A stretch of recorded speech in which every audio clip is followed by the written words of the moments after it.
مرچ مسالہ لگا کے بنا کے کھا لیا, آپ کے پیٹ میں گئی, ابھی 10 منٹ نہیں ہوئے تھے کہ آپ کو پیاس کا احساس ہونے لگا, آپ نے ادھر پانی پیا, تھوڑی دیر کے بعد پھر پانی کا احساس ہونے لگا. کسی نے پوچھا یہ پانی بار بار آپ کیوں مانگ رہے ہیں؟ کہا مچھلی کھا کے آئے تھے, جب تک اس کے کوئی ریشہ آپ کے شکم میں باقی رہے گا آپ کو پیاس کا احساس ہوتا رہے گا, آپ کو پانی پانی جو ہے چاہت ہوتی رہے گی. جیسے عزیزوں مچھلی کو پانی سے محبت ہوتی ہے, ویسے ہم کو علی سے محبت ہونی چاہیے کہ ہاتھ پیر کٹ جائیں, زبان کھینچ لی جائے, لیکن اگر ہمارے جسم کا کوئی ایک ذرہ باقی ہے تو اسے علی علی پکارنا چاہیے. یہی ولایت کا حق ہے, یہی سچی محبت کی اصل ہے. ایک سوال پر محمد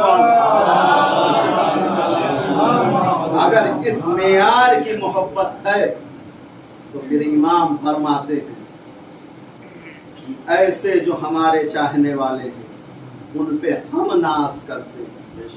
اس لیے کہ عزیزوں دعووں کی بھیڑ میں دلیلیں جب ہلکی پڑ جاتی ہیں تو پھر اسلام 73 حصوں میں بٹ جاتا ہے.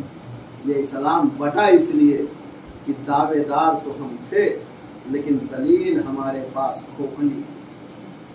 اگر دلیل مضبوط ہوتی, اور یہی وجہ تھی کہ جب حسین نکلنے لگے مدینے سے تو مدینے میں دعوے داروں کی ایک بھیڑ تھی, لیکن زہرا کے لال نے کہا ہمیں دعوے داروں کی بھیڑ نہیں چاہیے, ہمیں دلیل رکھنے والے چاہیے. جو دلیل والے تھے ان کو حسین نے ساتھ لے لیا. مکے میں آ کے 4 مہینے 10 دن تک قیام کیا کہ جو دعوے دار تھے ان کو کنارے کر دیا. دعوے دار حج کرنے میں مشغول تھے لیکن جو دلیل والے تھے وہ حسین کو ساتھ ہو لیے. آ گیا آزادارو زہرا کلال نرغے آدھا میں مقتل کربلا میں. آج 4 محرم الحرام ہمارے اور آپ کے درمیان سے رخصت ہو رہی ہے. عزادارو یہ وہ قیامت کی تاریخ ہے کہ جس میں آل محمد پر پیاس کا اتنا غلبہ تھا کہ جس کا ہم تصور بھی نہیں کر سکتے. اس لیے کہ عزیزو آج ہی کے دن حکم دیا گیا کہ خیام حسینی فراز سے ہٹا لیے جائیں. بچوں کے اوپر پیاس کا غلبہ کتنا تھا یہ آپ کو پتا ہے عزادارو. روایت جو میں نے پڑھی ہے بچے پیاسے تھے. کیسے پیاسے بچے؟ ایسے پیاسے بچے کہ اگر بیٹھ جائیں تو وہ پھر اٹھ نہیں سکتے, اگر اٹھ جائیں تو پھر بیٹھ نہیں سکتے. زبان تالو سے لگی ہوئی ہے, دہن سے آواز نہیں نکل رہی ہے, گھٹنیوں کے بل چلتے ہوئے آہستہ آہستہ عباس کے ابا کا دامن کھینچ کے کہتے تھے اشاروں سے الاتاش ہائے پیاس, الاتاش ہائے پیاس. ایسے پیاسے بچے تھے عزادارو. آج 4 محرم کو حکم ہوا ایک ہی عمر سعد کی طرف سے کہ خیام حسینی جو ہے وہ فراز سے ہٹا لیے جائیں. اتنا سننا تھا کہ غازی عباس نے آ کے غیظ میں آواز دی, خبردار تمہارے گھوڑوں کی ٹاپوں بھی کی آواز بھی علی کے بیٹیوں کے خیموں میں نہیں جانی چاہیے, اس لیے کہ حسین کے گھر والے آرام کر رہے ہیں. عزادارو حکم ہوا عباس آپ کو فراز سے خیمے ہٹانا چاہیے. اتنا سننا تھا کہ غازی نے غیظ میں آ کے فرمایا دنیائے عرب میں کون سی ماں نے ایسا بچہ جنا ہے جو عباس کے ہوتے ہوئے خیام حسینی کو فراز سے ہٹا سکتا تھا. اتنا سننا تھا کہ فوراً امام حسین بی بی زینب کے خیمے میں آ گئے. آواز دی اے بہن زینب, دربار ولید میں عباس کو غیظ آیا تھا, میں نے یہ کہہ کے روک دیا تھا عباس ابھی کربلا نہیں ہے. بھیا حسن کے جنازے پہ تیر چلے تھے, میں نے یہ کہہ کے روک دیا تھا عباس ابھی کربلا نہیں ہے. لیکن آج عباس کربلا میں کھڑا ہے. اے زینب تلوار نہیں چلنا چاہیے. زینب نے آواز دی اے اماں فضہ میرے بھیا عباس کو بلاؤ. جیسے یہ خبر عباس کے کانوں میں پہنچی عباس نے آواز دی کہ میری بہن زینب نے بلایا ہے, میں خیمے میں جا رہا ہوں, اگر کوئی ایسا پیدا ہوا ہے تو میں ایک خط کھینچ دے رہا ہوں، تم اسے عبور کر کے بتا دینا۔ عباس خیمے میں آئے، اے شہزادی کیوں یاد کیا ہے؟ آواز دی، اے عباس ابھی جنگ کی اجازت نہیں ہے، تلوار نہ چلانا۔ عباس نے تلوار کے 2 ٹکڑے کر دیا، سر کو جھکائے ہوئے آہستہ آہستہ خیمے کے پاس آئے، انا للہ و انا الیہ راجعون پڑھ کے خیموں کی تنابوں کو کھینچتے جاتے تھے اور کہتے جاتے تھے کاش میرے مولا نے ایک مرتبہ کہہ دیا ہوتا عباس تم جانو، یہ لشکر جانے، پھر میں بتاتا جنگ کیسے ہو۔ انا للہ و انا الیہ راجعون لزند قضائه وتسلیما لامره اللهم خص انت ولا ظالم بالظالم وكريم ثم الثاني والثالث والله اللهم لن يزيد ابن معاوية خامسا ولن عبيد الله بن زياد وابن مرجانة وعمر بن سعد وشمرا وعلى ابي سفيان وعلى زياد وعلى مروان ولعن الله قاضي الشريع الى يوم